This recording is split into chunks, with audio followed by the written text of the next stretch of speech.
I, Martha Johnson, live in a quiet residential area on the outskirts of Columbus, Ohio.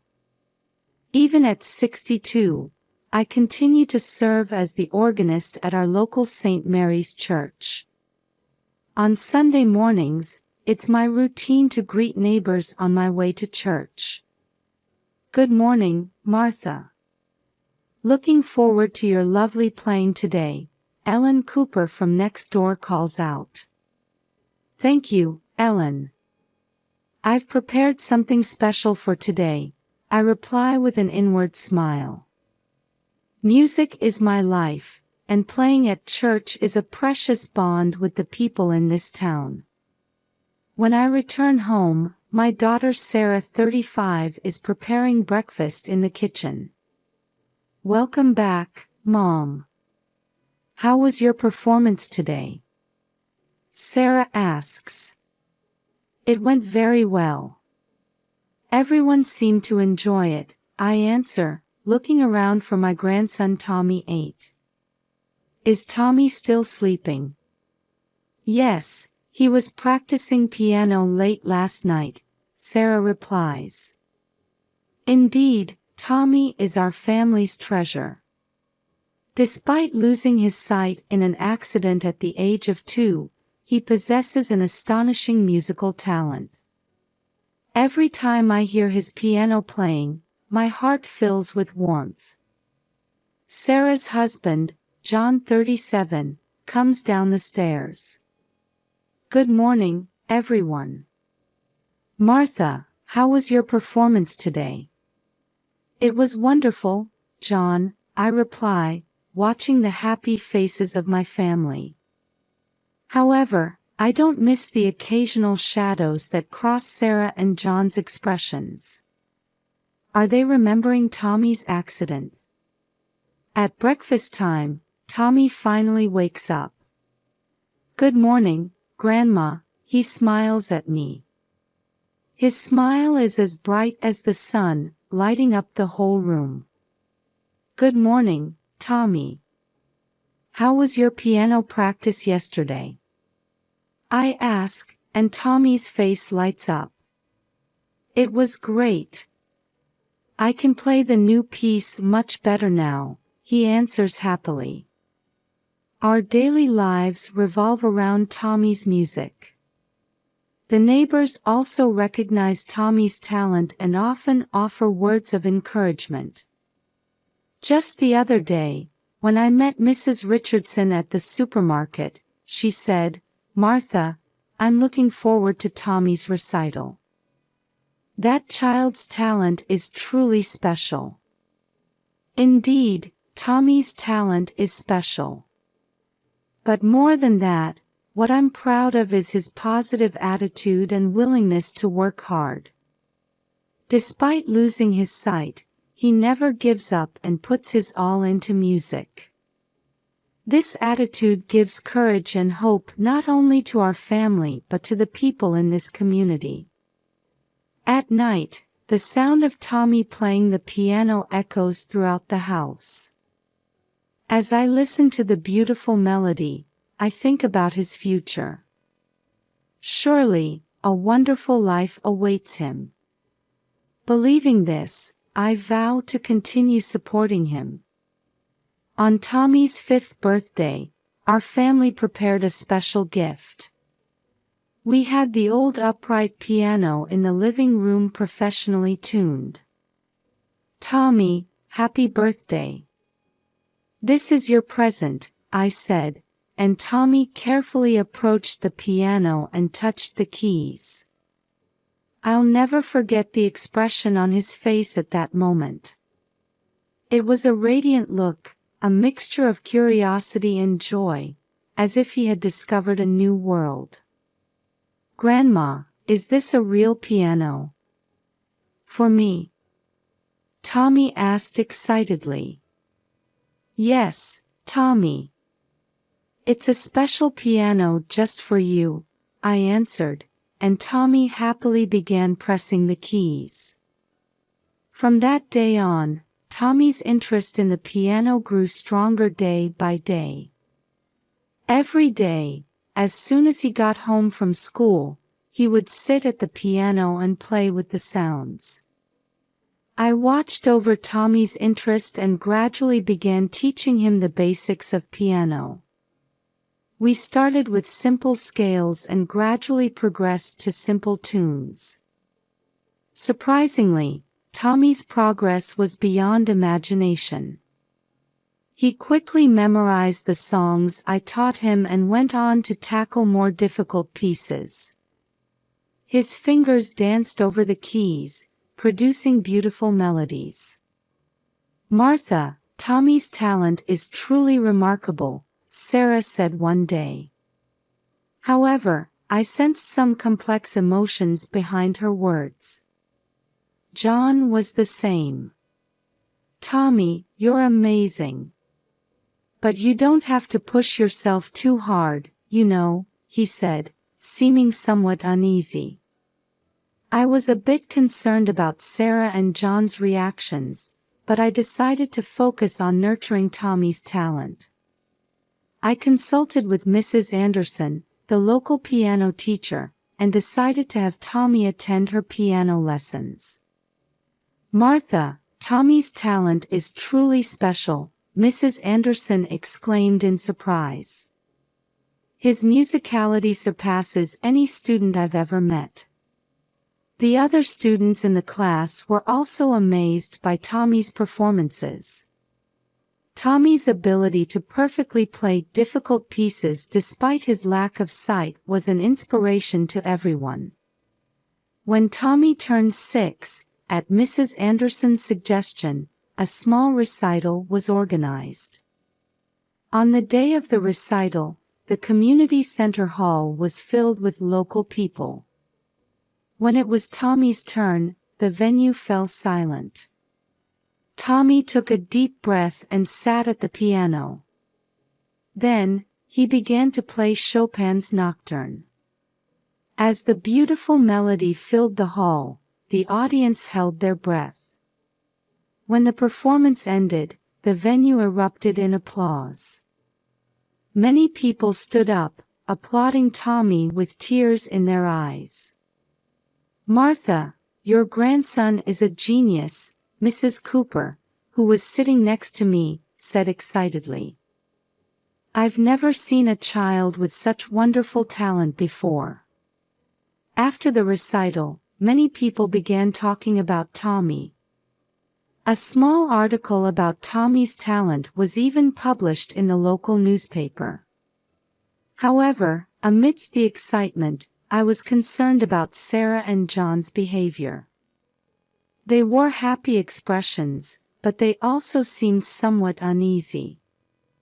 "Mom, Tommy's talent is amazing, isn't it?" Sarah said, but there was a hint of anxiety in her eyes. "Yes, it really is," John agreed, but his voice seemed to be mixed with complex emotions. While I questioned their reactions, I decided to focus on nurturing Tommy's talent. I believed that Tommy's passion and talent for music would surely brighten his future. A few months after Tommy's small recital, I found a flyer for the Ohio Young Musician Competition. This contest is a prestigious event that serves as a big challenge for young musicians in the state. "Tommy, would you like to enter this competition?" I suggested, and Tommy's face lit up. "Really? I'd love to try," he answered excitedly. However, Sarah and John's reactions were complex. "Mom, Tommy is still so young. Isn't it too early for him to enter such a big competition?" Sarah said worriedly. "That's right. Tommy, you don't need to feel pressured," John agreed. However, seeing Tommy's enthusiasm, his parents eventually agreed. And so, we began preparing for the competition. Tommy's practice became more intense than ever. He practiced for an hour before school in the morning, 2 hours after school, and another hour at night, without fail every day. Grandma, I want to play this part more expressively. How should I do it? Tommy would ask. I listen carefully to his playing and offer advice. Well, Tommy, why don't you try playing this part a bit slower and let each note resonate more? Tommy listens seriously and immediately tries it. His concentration and desire to improve always amaze me.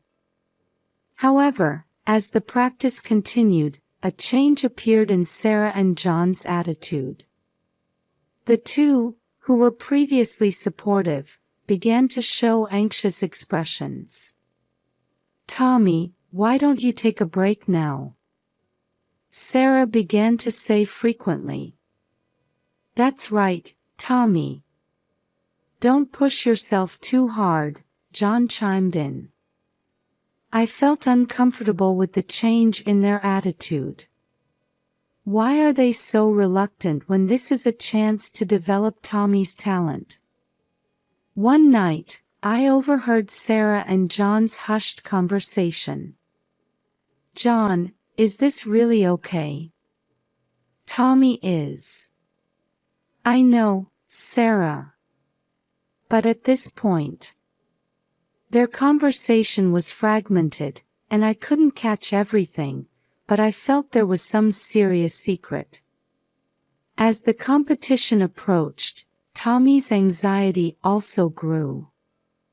Grandma, do you think I can play well? He asked worriedly. You'll be fine, Tommy. You've practiced enough. Have confidence, I encourage him. However, the atmosphere in the family became more tense day by day. Sarah and John began to show guilty expressions whenever they saw Tommy practicing. Tommy, you've practiced enough. Why don't you take a break? Sarah would say. That's right. Why don't you try getting interested in something other than music? John would suggest. Tommy looked confused. But I like the piano. I want to enter the competition. I didn't understand the cause of this family tension. Why can't they wholeheartedly rejoice in their son's great success? Are they hiding something? On the night before the competition, we had dinner as a family. The atmosphere around the table was heavy, with little conversation. Tomorrow is a big day, Tommy, I said, and Tommy nodded nervously. Yes, Tommy. Do your best, John said, but his voice lacked energy. Sarah remained silent, continuing her meal. In my heart, doubts grew larger and larger. Does this family have some serious secret? And is it somehow related to Tommy's talent? When we got home, I made up my mind. I must find out the truth from Sarah and John soon. For Tommy's sake, and for our family's sake. The day after the competition, a celebration for Tommy's victory was to be held at the local community center. I headed to the center early in the morning to help with the preparations. Martha, congratulations. Tommy's talent is truly amazing, Mrs. Cooper called out to me. Thank you. This result is thanks to everyone's support, I replied. The venue was decorated with handmade banners and Tommy's photos, creating a celebratory atmosphere. Tables were laid out with cakes and snacks donated by the local bakery. At 2 p.m., the victory celebration began. People from the community, Tommy's school friends, and teachers arrived one after another. Everyone offered warm words to Tommy, praising his talent. "Tommy, your performance was truly wonderful. I'm looking forward to your future activities." Tommy responded to people's words a bit shyly, but happily. However, I was concerned about Sarah and John's behavior. The two were standing in a corner of the venue, looking uneasy. Occasionally, they would look at Tommy with anxious eyes. As the celebration reached its midpoint, the host encouraged Tommy to give a speech. "Now, let's hear a few words from our winner, Tommy." As the venue fell silent, Tommy stood in front of the microphone. He took a deep breath and began to speak. "Everyone, thank you for coming today. I'm truly happy about this victory." Tommy paused for a moment, and then continued with unexpected words. "But there's something I need to tell you all. Actually, the reason I became blind." Tension ran through the venue.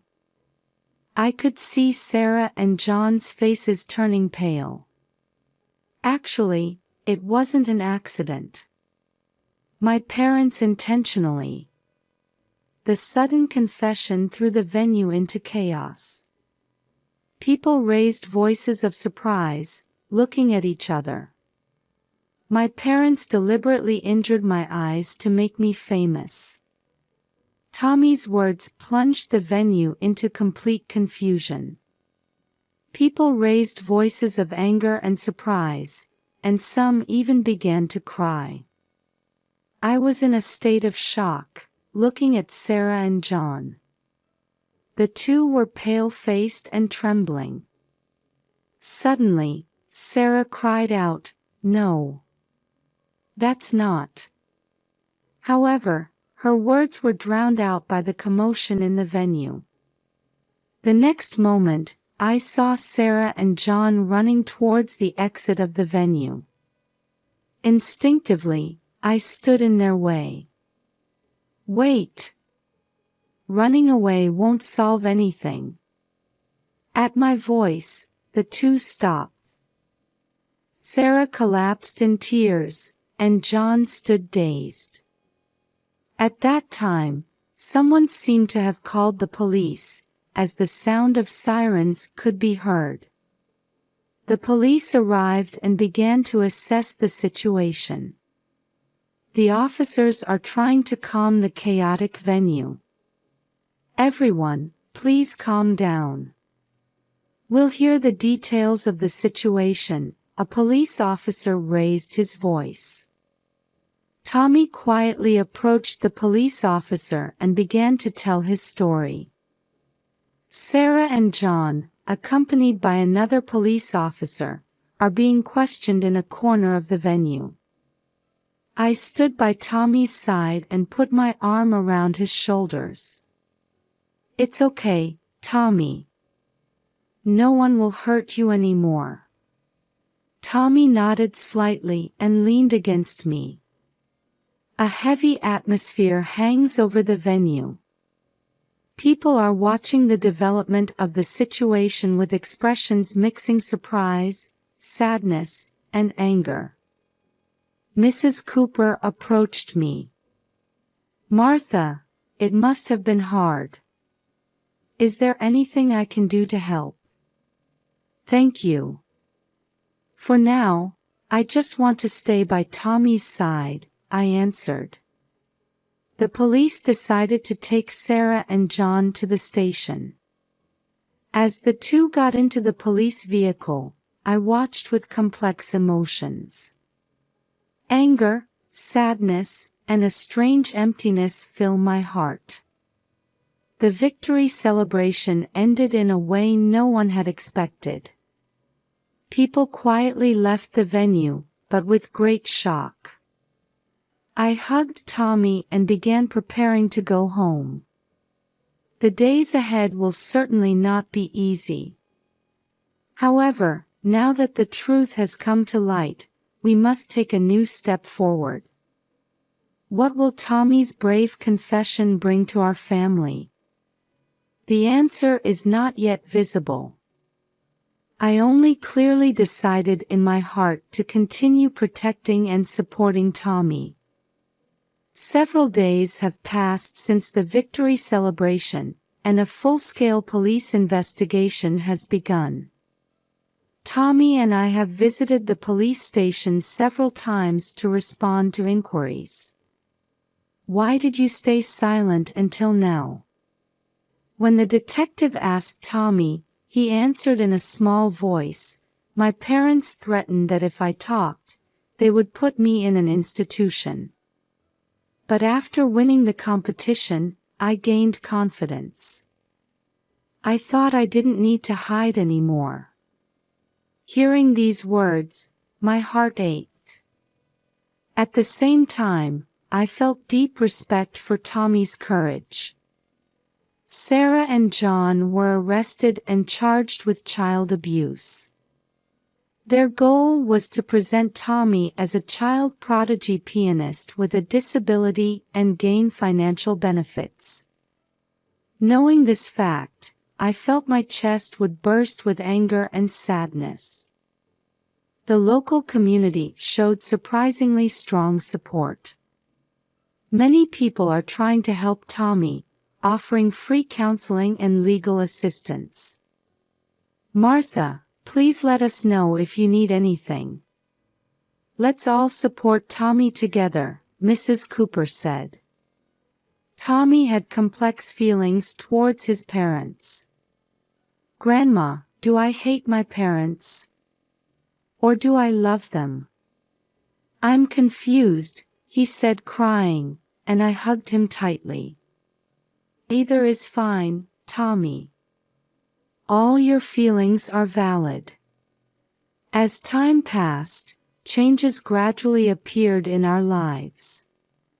Tommy has started receiving psychotherapy and is making efforts to face his emotions. Sarah and John also seem to be spending days of reflection in prison. A letter from them arrived for Tommy.